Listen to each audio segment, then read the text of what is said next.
হাদিসে পাওয়া যায় বনি ইসরাইলের একজন বদমাশ ছিল, বদমাশ, যে নিজেকে নিজে মানুষ ভাবতো না, বলতো আমার চেয়ে কুকুর উত্তম, আর নিজেকে নিজে বলতো আমি কুকুর ইনসান। কেননা তার কর্ম এরকম ছিল যে প্রতিদিন সে ব্যভিচারের পিছনে, জিনার পিছনে বর্তমান টাকায় 50 থেকে 60 লক্ষ টাকা খরচ করত। আল্লাহ তাকে টাকার পাহাড় দিছিলেন।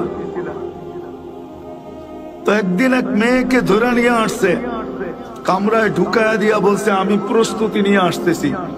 যখন প্রস্তুতি নিয়ে আসছে তো দেখতেছে কোনায় বসা কাঁদতেছে, যারো কাতার কান্না, অজোরে কাঁদতেছে, বলতেছে কাঁদিস কেন? জোর করে তো আনি নাই, টাকা দিয়া নিয়ে আসছি।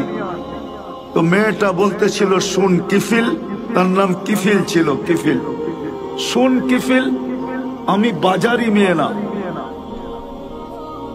আমি পেশাগত মেয়ে না যে আমার এটা পেশা বা আমি বাজারি।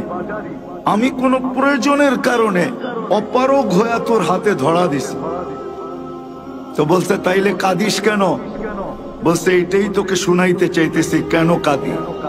বলতেছে কাঁদতেছি এই জন্য যে আমার এই চেহারাটা যিনি তৈরি করছেন, যার কাছে আমি একদিন অবশ্যই ফিরে যাব, ওই আল্লাহকে কালকে এই চেহারাটা কি করে দেখাবো? মনে হয় বুঝাইতে পারি না আপনাদের। বলতে দেরি, কিফিলের দিল ফেরা যেতে দেরি হয় না। সে বলছে তুই একদিনের কারণে এতটুকু কাঁদতেছিস, আর এটা তো আমার অভ্যাস, তো আমার কি হবে? তার দিল ফেরা গেছে। সে টাকার থলি হাতে উঠায় দিয়া বলছে বোন, তোর গায়ে আমি হাত দিব না, কিন্তু একটা অনুরোধ করব, আমি তওবা করলাম, তুই চোখের পানি দিয়ে আল্লাহকে একটু বইলা দে। রব্বে কাবার কসম, ওই রাত্রেই কিফিলের মউত হয়েছে। সকালবেলা দরজায় সোনালী অক্ষরে লেখা উঠছে কদ গফার আল্লাহু লিকিফলিন, আল্লাহ কিফিলকে মাফ করে দিয়েছেন। হতে পারে অল্প কথা আমাদের আজকে, কথা অল্প হবে, লম্বা হবে না। যদি শোনার মতো শুনতে পারি কান দিয়া, দিলের কান দিয়া, তাহলে আজকে আমার বিশ্বাস যত যুবকের চেহারা আমি দেখতেছি, সমস্ত যুবকের জীবন পরিবর্তন হওয়ার জন্য এতটুকু যথেষ্ট হবে। আল্লাহ বলে তুই নিশ্চয় ছিলি, ফালা লাকা সিন্নুন তাক্তা, দাঁত তোর ছিল না, কোত্থেকে কাটবে? ওয়ালা লাকা লিসানুন তানতিক, জিহ্বা ছিল, বাক শক্তি ছিল না।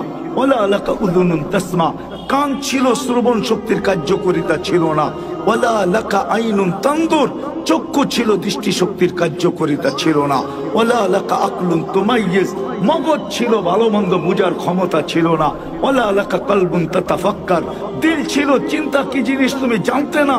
ওয়ালা লাকা ইয়াদুন তাফতিশ, হাত ছিল, ধরার ক্ষমতা ছিল না। ওয়ালা লাকা রিজলুন তামশি, পাও ছিল, চলার ক্ষমতা ছিল না। কুনতা সগীরা, বড় ছোটই ছিলা। কুনতা যায়ীফা, বড় দুর্বলই ছিলা। কুনতা জাহিলা, বড় অজ্ঞই ছিলা। তারপরে জিজ্ঞাসা করে আলাইসা কাযালিক, এরকম কি ছিল না? না ছিলাম না। কে সাজাইছে? এই জন্যই আমার কথা শুরু এটা। যুবককে যৌবন দিয়ে সাজাইছেন, নারীকে নারীত্ব দিয়ে সাজাইছেন, পুরুষকে পুরুষত্ব দিয়ে সাজাইছেন। শুধু এইখানেই শেষ না, সাজায় ছেড়া দেয় না। সাজানোর পরে যেইখানে দাঁড় করানোর দরকার ওইখানে না দাঁড় করায় দিছে। যেইখানে দাঁড় করাইলে ভাগ্য খুলবে, শুধু সাজায় জঙ্গলে ছেড়া দেয় না। আল্লাহ নিজের কুদরত দ্বারা, রহমত দ্বারা মুসলমানের ঘরে আইনা রেখে দিয়েছে। আজকে তো ইসলামের কদর আমাদের কাছে নাই। ইসলামের কদর যদি থাকতো, চলেন একটু পরে বুঝাবো। ইসলামের কদর যদি থাকতো, আজকে হয়তো বুঝে আসতেছে না, কিন্তু একদিন বুঝে আসবে ইসলাম কি জিনিস। আজকে যুবক বোঝে না, আজকে মুসলমান বোঝে না ইসলাম কি জিনিস। একদিন বুঝবে, সত্য বুঝবে। শুধু মুসলমান বুঝবে না, সমগ্র জগৎ বুঝবে, সারা দুনিয়ার মানুষ বুঝবে যে ইসলাম কি জিনিস। সারা দুনিয়ার মানুষ যেদিন আল্লাহ হুকুম দিবে যে কাগজে মুসলমান ছিল তাকেও বাহির করো।